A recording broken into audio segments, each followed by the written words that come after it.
আসসালামু আলাইকুম। সবাইকে স্বাগত জানাচ্ছি বিডিভিউজে। আপনাদের সঙ্গে আছি আমি সুরভি দিবা। ১৯৫৩ সালের ১৯ আগস্ট ইরানে সংঘটিত অভ্যুত্থান দেশটির আধুনিক ইতিহাসের অন্যতম গুরুত্বপূর্ণ ঘটনা। ইরানে এটি ২৮ মোরদাদ অভ্যুত্থান নামে পরিচিত।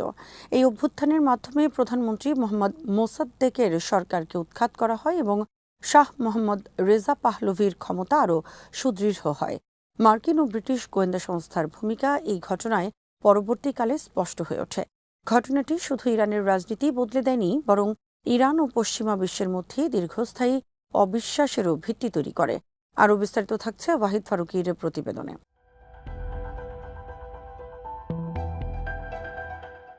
মোসাদ্দেক ১৯৫১ সালে ইরানের প্রধানমন্ত্রী হন। তিনি ছিলেন জনপ্রিয় জাতীয়তাবাদী নেতা, আইনজীবী এবং সংসদ সদস্য। তার সরকারের সবচেয়ে গুরুত্বপূর্ণ সিদ্ধান্ত ছিল ইরানের তেল শিল্প জাতীয়করণ। তৎকালীন সময়ে ইরানে তেল সম্পদের ওপর ব্রিটিশ স্বার্থের ব্যাপক নিয়ন্ত্রণ ছিল। বিশেষ করে অ্যাংলো ইরানিয়ান অয়েল কোম্পানি ইরানের তেল সম্পদ থেকে বিপুল লাভ করলেও ইরানিরা মনে করতেন দেশের নিজস্ব সম্পদের ন্যায্য সুবিধা তারা পাচ্ছেন না। মোসাদ্দেকের উদ্যোগে ইরানের পার্লামেন্ট তেল শিল্প জাতীয়করণের সিদ্ধান্ত অনুমোদন করে। এর ফলে ব্রিটেনের সঙ্গে ইরানের সম্পর্কের দ্রুত অবনতি ঘটে।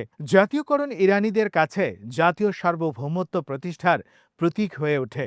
বহু ইরানি মনে করেছিলেন শতাব্দীর পর শতাব্দী বিদেশি প্রভাবের পর এবার তারা নিজেদের দেশের সম্পদের উপর নিজেদের অধিকার প্রতিষ্ঠা করতে যাচ্ছেন।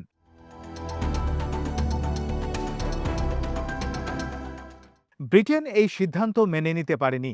তেল শিল্পের নিয়ন্ত্রণ হারানোর পাশাপাশি পশ্চিমা দেশগুলো আশঙ্কা করছিল ইরান সোভিয়েত ইউনিয়নের প্রভাব বলয়ে চলে যেতে পারে। এই পরিস্থিতিতে ব্রিটিশ গোয়েন্দা সংস্থা এবং পরে মার্কিন সেন্ট্রাল ইন্টেলিজেন্স এজেন্সি বা সিআইএ মোসাদ্দেক সরকারকে উৎখাতের পরিকল্পনায় যুক্ত হয়।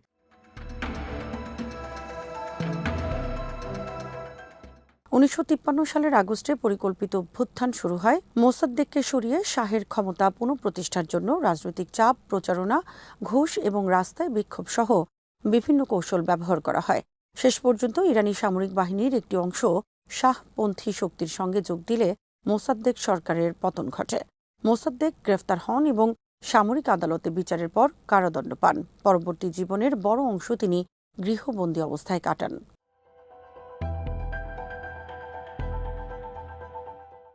অভ্যুত্থানের পর জেনারেল ফজলুল্লাহ জাহিদির নেতৃত্বে নতুন সরকার গঠিত হয়।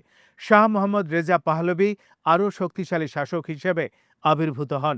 তিনি যুক্তরাষ্ট্রের ঘনিষ্ঠ মিত্রে পরিণত হন এবং পরবর্তী কয়েক দশকে ইরান বিপুল মার্কিন অর্থনৈতিক ও সামরিক সহায়তা পায়। একই সময়ে শাহের শাসন ক্রমেই কর্তৃত্ববাদী হয়ে ওঠে এবং বিরোধীদের দমন করতে নিরাপত্তা বাহিনী ব্যবহার করা হয়।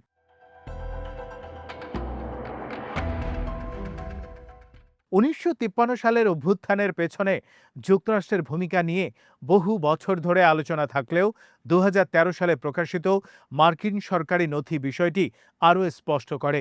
সিআইএ এর নথিতে অভ্যুত্থানটি মার্কিন পররাষ্ট্রনীতির অংশ হিসেবে পরিচালিত এবং সর্বোচ্চ পর্যায়ে অনুমোদিত হওয়ার তথ্য পাওয়া যায়। নথিগুলোতে রাজনৈতিক ব্যক্তিত্ব, সামরিক কর্মকর্তা এবং অন্যান্য প্রভাবশালী ব্যক্তিকে অর্থ দেওয়ার পাশাপাশি প্রচারণা ও জনবিক্ষোভ সংগঠনের কথাও উঠে আসে।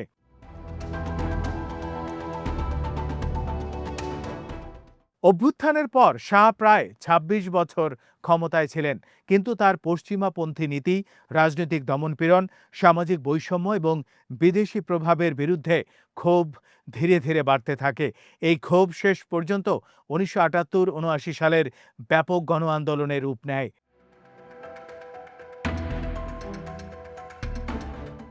১৯৭৯ সালের ১৬ই জানুয়ারি শাহ ইরান ত্যাগ করেন এবং ১১ই ফেব্রুয়ারি ইসলামী বিপ্লবের মাধ্যমে তার শাসনের অবসান ঘটে।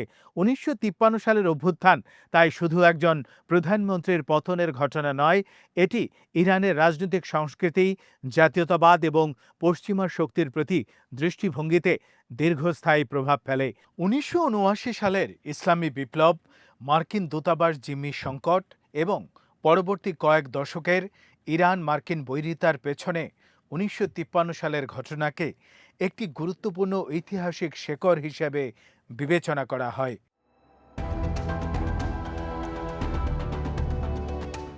ইরানের দৃষ্টিতে মোসাদ্দেককে উৎখাত ছিল ভারতীয় সার্বভৌমত্বের উপর বিদেশি হস্তক্ষেপের প্রতীক।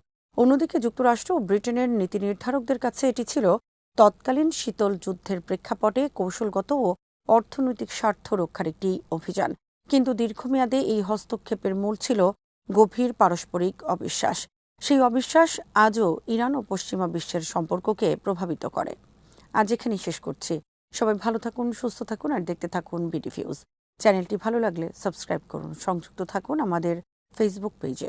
আল্লাহ হাফেজ।